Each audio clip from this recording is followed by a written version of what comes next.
Les aléas du direct, la troisième et dernière partie avec Heidi et Martin qui sont restés parce qu'ils veulent tous savoir du rendez-vous au jardin. Laurence est également avec nous avec une annonce. Laurence.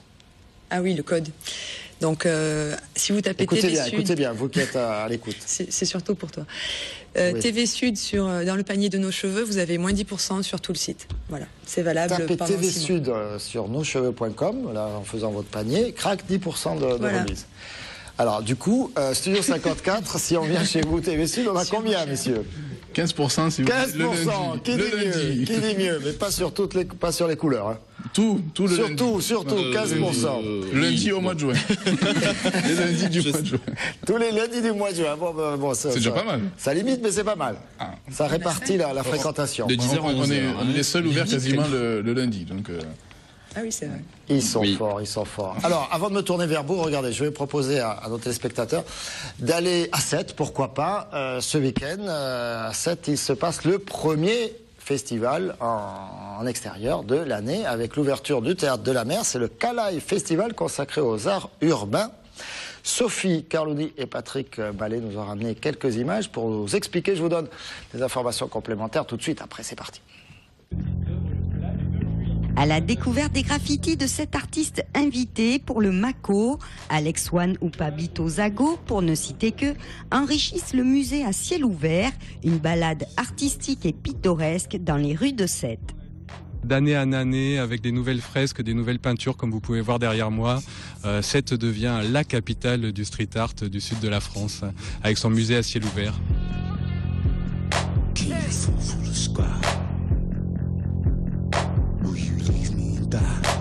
Le Calaï propose également 2 expositions, l'expo du graphiste montpelliérain The Wizard à l'Hôtel de Paris et une expo collective Clash à la Fondation dans un lieu en friche. Donc l'idée de Clash, ça veut dire s'entrechoquer. C'était d'entrechoquer l'art contemporain avec l'art du street art et de faire une exposition en invitant des artistes issus de l'art contemporain et du street art et voilà, de monter une expo dans ce lieu magique qui a jamais été dédié à ça et qui est tout nouveau. Kachenk, l'une des rares filles du mouvement street art, a sauté sur l'occasion pour exposer son travail. J'ai envie d'appeler ça un peu le jugement dernier, mais dans un jugement positif en fait. Ce que j'aime en fait, c'est vraiment la diversité culturelle.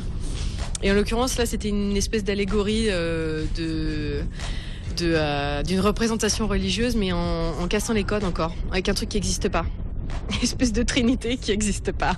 Un truc nouveau, inventé, comme si en fait on s'était trompé. Le Calaï 2013, Sea Art and Sound, un événement qui mêle art urbain, art plastique et musique actuelle. Donc, Calaï Festival, aujourd'hui jusqu'au 1er juin. Attention, le concert de demain, du 31 mai, au Théâtre de la Mer, prévu au Théâtre de la Mer, est annulé. On craint du vent. Par contre, le concert de Tricky, le chanteur anglais, compositeur anglais, est maintenu bien sûr le 1er juin. Ce sera samedi soir au Théâtre de la Mer. Ce sera donc le premier de l'année. Les expos, c'est au 16 juin. Allez, ça y est, je me tourne vers vous, Daniel Berthelot. Un grand rendez-vous national. Absolument. Dans les parcs et les jardins de France et avec un lieu incontournable de ces rendez-vous au jardin, c'est le jardin de la Motte. Le jardin de la Motte de Moguio. Voilà, donc c'est la 11e édition nationale de rendez-vous au jardin et cette année on commémore c'est la commémoration du 4e centenaire de Le Nôtre. Donc on a mis le thème le grand jardinier, le grand jardinier de Louis XIV, absolument. Et donc cette année, le thème sera le jardin et ses créateurs. Donc le créateur, ça peut être celui qui a créé le jardin, mais ça peut être simplement aussi le jardinier. Voilà, le concepteur, le paysagiste, tous ceux qui travaillent, qui œuvrent pour rendre les jardins très beaux. Il est où ce jardin de la Motte? Alors le jardin de la Motte se trouve au centre historique de Moguio. C'est un jardin qui est unique au point de vue national parce que il est situé en haut d'une motte castrale. Et cette motte castrale est la plus grande motte castrale conservée de France. Qu'est-ce que c'est qu'une motte castrale? Une motte castrale, c'est un tas de terre, comme une motte de beurre, au sommet duquel se trouvait un château. Il y a motte et motte, hein. Oui, non, mais là, c'est une motte castrale. J'ai bien compris. Voilà. Et cette pote est très particulière parce qu'elle fait 20 mètres de hauteur, donc par ses dimensions, et 65 mètres de circonférence. Et elle a été érigée en 960, et depuis 960, elle est au centre du village, faisant de Moguio un très beau village circulaire.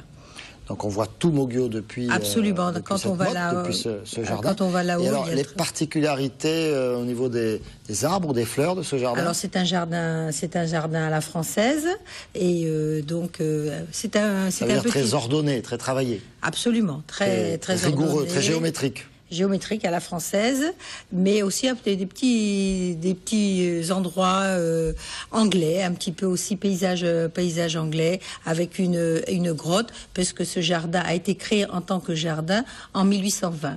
Donc au moment où on a commencé à créer les jardins publics. Voilà. Donc alors c'est ouvert toute l'année ou c'est ouvert que C'est un jardin qui est ouvert toute l'année, c'est toute l'année, même le dimanche, comme ça tous les promeneurs peuvent s'y rendre, même les week-ends. Il est fermé le lundi, et ce week-end... Donc, le lundi, vous allez vous faire coiffer. Absolument, évidemment, c'est mon jour pour aller chez le coiffeur. Voilà, comme chacun sait. Il faut préciser, donc justement, à l'occasion de ces rendez-vous au jardin dans toute la France, beaucoup de jardins privés, parcs et jardins privés sont également ouverts, un peu comme lors des journées du patrimoine. Ce sont les journées du patrimoine des jardins. Voilà. Et donc on a accès à des lieux. À des lieux parfois que les propriétaires n'ouvrent qu'à ces moments-là. Voilà, contrairement aux jardins publics. Donc dans l'Hérault, il y a beaucoup de très très beaux jardins. Donc nous faisons partie de l'association des temps des jardins faite par le château de Flaugergue. Voilà, vous avez tous les jardins de l'Hérault, du Languedoc-Roussillon qui sont répertoriés dans le temps des jardins.